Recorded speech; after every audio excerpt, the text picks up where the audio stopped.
This is long, so I apologize for that. I've never had to tell this story with enough detail to actually explain it all the way, but it is true and it happened when I was about 6 years old. In a quiet room, if you press your ear against a pillow, you can hear your heartbeat. As a kid, the muffled, rhythmic beats sounded like soft footsteps on a carpeted floor, and so as a kid almost every night, just as I was about to drift off to sleep, I would hear these footsteps and I would be ripped back to consciousness, terrified. For my entire childhood, I lived with my mother in a fairly nice neighborhood that was in a transitional phase. People of lower economic means were gradually moving in, and my mother and I were two of these people. We lived in the kind of house you see being transported in 2 pieces on the interstate, but my mom took good care of it. There were a lot of woods surrounding the neighborhood that I would play in and explore during the day, but at night, as things often do to a kid, they took on a more sinister feeling. This, coupled with the fact that, due to the nature of our house, there was a fairly large crawl space underneath, filled my mind with imaginary monsters and inescapable scenarios which would consume my thoughts when I was awoken by the footsteps. I told my mom about the footsteps and she said that I was just imagining things. I persisted enough that she blasted my ears with water from a turkey baster once just to placate me, since I thought that would help. Of course it didn't. Despite all the creepiness and footsteps, the only weird thing that ever happened was that every now and then I would wake up on the bottom bunk despite having gone to sleep on the top. But this wasn't really weird, since I'd sometimes get up to piss or get something to drink and could remember just going back to sleep on the bottom bunk. I'm an only child, so it didn't matter. This would happen once or twice a week, but waking up on the bottom bunk wasn't too terrifying. But one night I didn't wake up on the bottom bunk. I had heard the footsteps but was too far gone to be woken up by them, and when I was awoken it wasn't from the sound of footsteps or a nightmare, but because I was cold, really cold. When I opened my eyes I saw stars.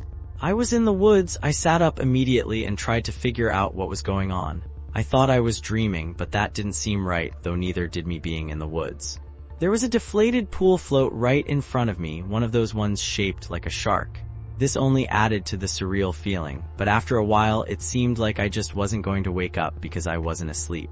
I stood up to orient myself, but I didn't recognize these woods. I played in the woods by my house all the time, and so I knew them really well, but if these weren't the same woods, then how could I get out? I took a step and felt a shooting pain in my foot, which knocked me back to where I had just been laying. I had stepped on a thorn. By the light of the moon, I could see that they were everywhere. I looked at my other foot, but it was fine, and as a matter of fact, so was the rest of me. I didn't have another scratch on me, and I wasn't even that dirty. I cried for a little bit and then stood back up. I didn't know which way to go, so I just picked a direction.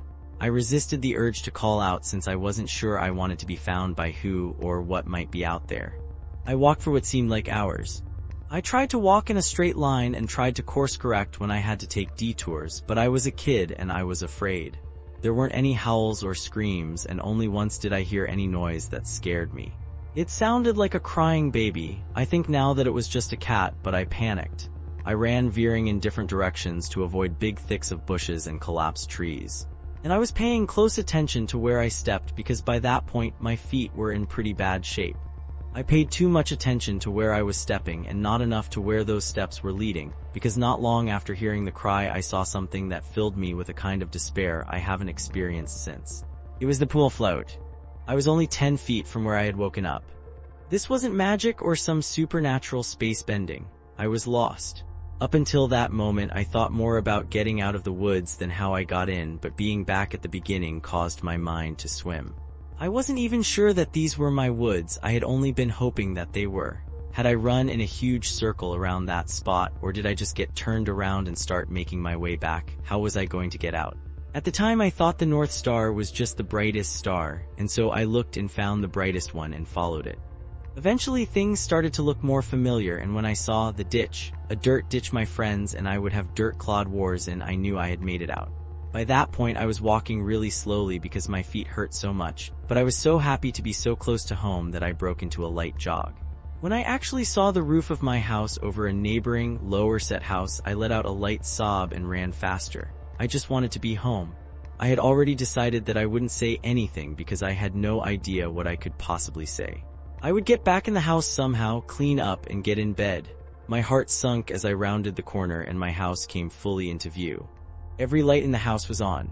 "Mom, help me, please, Mom." The feeling of being so close to being safe and then being physically pulled away from it filled me with a kind of dread that is, even after all these years, indescribable.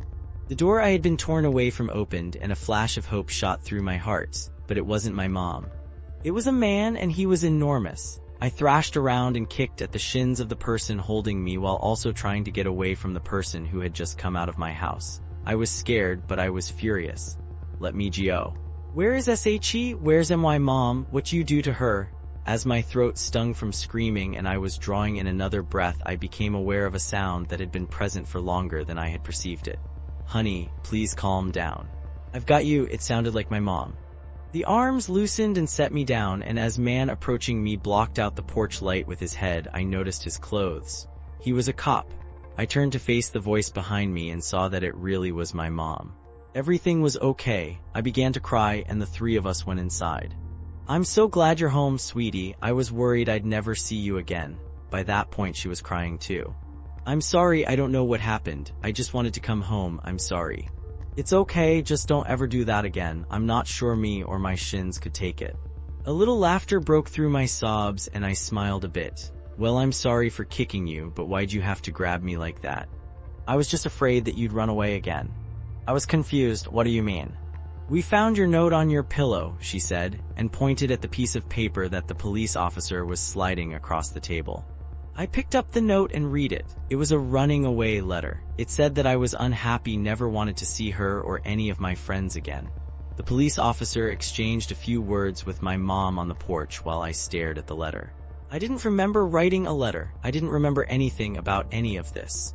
But even if I sometimes went to the bathroom at night and didn't remember, or even if I could have gone into the woods on my own, even if all that could have been true, the only thing I knew at that point was, this isn't how you spell my name. I didn't write this letter.